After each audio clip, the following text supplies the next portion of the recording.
Pero hoy sí quisiéramos hablar, César, de la deuda. En un momento dado se hablaba mucho de que estábamos llegando al 36% del Producto Interno Bruto, como que ya muy a nuestro límite de nuestra capacidad de pagar esa deuda. Y hoy estamos en 33%. ¿Cómo fue que bajamos a ese por ciento? ¿Estamos dentro de los límites más o menos correctos, César? ¿Podrías explicarnos, por favor? Sí, yo entiendo que la diferencia surge por el hecho de que en estos días presentaron la deuda que le corresponde pagar a la Administración Central del Estado, o sea, la que está directamente a cargo del Ministerio de Hacienda y que hay que pagarlo con los impuestos que pagamos todos, digamos, ¿verdad? Hay una parte de la deuda hoy que le corresponde, por ejemplo, a la ANDE, que tiene que pagar con los recursos que genera por la venta de electricidad.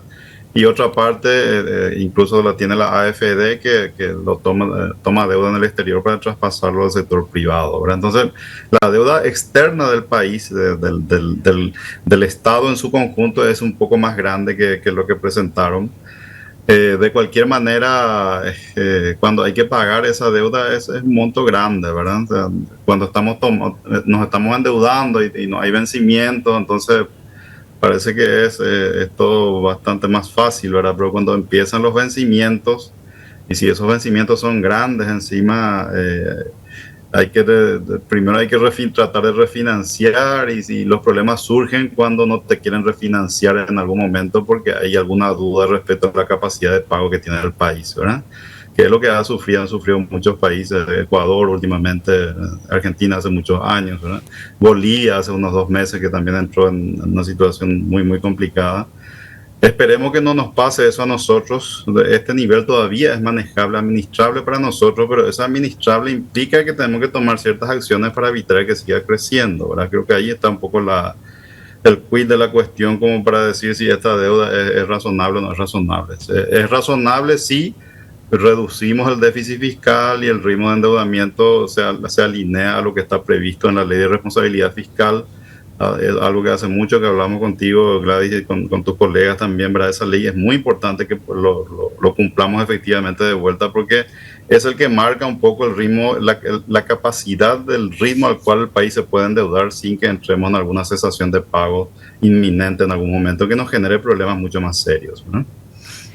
Me gustaría compartir con nuestra audiencia estas plaquitas que preparamos y que conoces muy bien, César, sobre cómo fue justamente esta evolución de la deuda pública y vemos desde el año 2013 en adelante. Aquí tomamos un rango de 10 años y vamos a ubicarnos en la última columna de la derecha para tener ya el total en una década, luego de haber tenido una deuda de 4.174 millones de dólares en el 2013, ahora estamos cerrando 15.444 millones de dólares. Sí, nos van a decir, se hicieron muchas obras, se hicieron inversiones y está bien. No queremos tampoco satanizar la deuda. Ahora bien, como dice César, cuando llegan los vencimientos, ¿qué hacemos? Es la pregunta. Pero antes de pasar nuevamente con César para hacer la siguiente consulta, hay otro cuadrito que nos muestra también un poco de esta evolución, que es la deuda de la Administración Central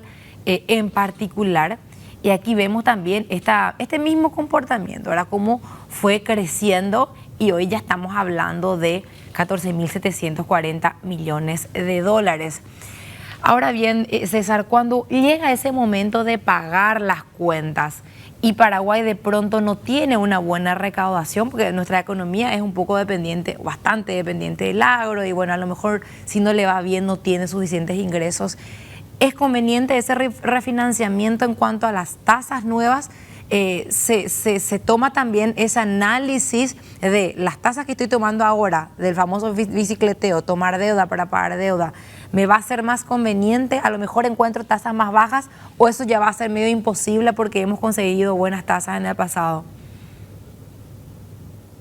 Bueno, primero les felicito por haber puesto el origen histórico de eso, porque uno ahí se da cuenta de la evolución realmente fuerte que hemos tenido. Fíjate que pasamos de un poco menos de 7.000 millones solo en el 2018 a más de 14.000 millones ahora en el 2023. O sea, en 5 años se duplicó la deuda. O sea, entendemos la pandemia, como decir, se hicieron obras, qué sé yo, pero los números asustan un poco, ¿verdad?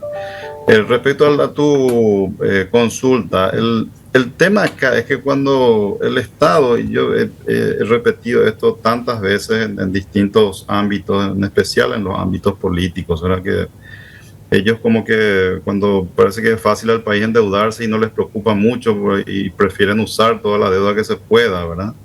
Sin embargo, una vez que uno se endeuda, obviamente inyecta esa plata a la economía interna del país y los efectos iniciales son muy positivos porque sin recurrir al esfuerzo propio, uno está trayendo recursos del exterior y lo inyecta a una economía que encima de montos importantes y lo dinamiza de manera muy sustancial, ¿verdad?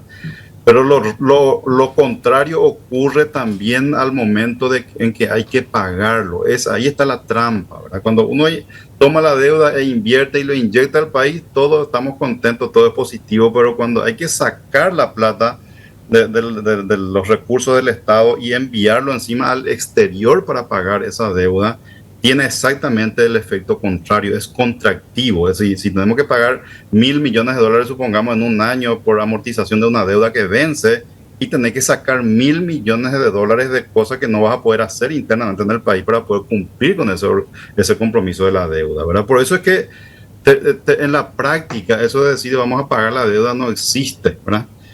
Porque económicamente ya no es eficiente al momento en que hay que pagar que efectivamente uno lo pague. Entonces, por eso que entramos a hablar de que hay que administrar la deuda. Eso de empezar a bicicletear la deuda, finalmente es lo que, desde el punto de vista económico del país en su conjunto, es más eficiente. Ahora, tenés que tener la capacidad de renovar y ahí está la cuestión, ¿verdad? Si $1.000 millones no podés renovar en algún momento y vas a caer en una crisis, ¿verdad? Entonces la administración de la deuda y la sostenibilidad de la deuda está muy relacionada finalmente a la capacidad de ir refinanciando en el momento en que van venciendo cada una de esas deudas que uno está tomando históricamente, ¿verdad? Por eso que decimos que estos niveles, nosotros hemos tomado deuda 500 millones, 600 millones, creo que en un año tomamos 1.000, en la pandemia tomamos 2.000. Ese 2.000, por ejemplo, se repartió creo que en 3 años el vencimiento como para que nos venza todo juntos, porque 2.000 ya no vamos a poder pagar, ni siquiera vamos a poder refinanciar seguramente, ¿verdad? Esa concentración de vencimiento es lo que tenemos que evitar que ocurra y ir administrando, incluso de ir renovando ya la deuda antes de que venzan los bonos, que es lo que se hizo, por ejemplo, el año pasado. ¿Te acuerdas que se aprobó una ley de administración de deuda que no entendíamos muy bien qué es lo que era, pero en realidad lo que le permitía al Tesoro el poder efectivamente colocar bonos solamente para pagar vencimientos y que no coincidan ambas cosas para que por ahí no tengamos algún ataque especulativo, ¿verdad? Entonces, el tema de eso por el lado de los vencimientos. Lo crítico en la sostenibilidad de la deuda es que los vencimientos que uno tenga lo pueda renovar siempre. Y eso siempre es posible en la medida en que la deuda sea baja. Porque si yo tengo deuda baja, todo el mundo me quiere prestar y encima, obviamente, si todo el mundo me quiere prestar, también todo el mundo me quiere renovar la deuda que ya me había prestado en el pasado.